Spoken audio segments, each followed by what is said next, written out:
That's subjective. So, first of all, let me just answer your first question, and then I'll speak to that. So the reason I believe the Bible is because Jesus Christ rose from the dead. So you want to talk about science, then I would encourage you to take a critical look at the resurrection.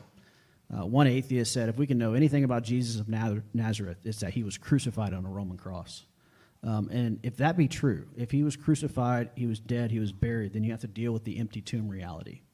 And I can promise you, through years of study, through a critical analysis of the resurrection, you will not come up with any plausible explanation other than the fact that Jesus got up from the dead. Now, what does that have to do with the Bible? I feel like I could come up with a plausible explanation. And that's just a claim that you have to demonstrate. Can you demonstrate that Jesus actually rose from the dead? The answer is, unfortunately, it's no. You cannot demonstrate. That's untrue.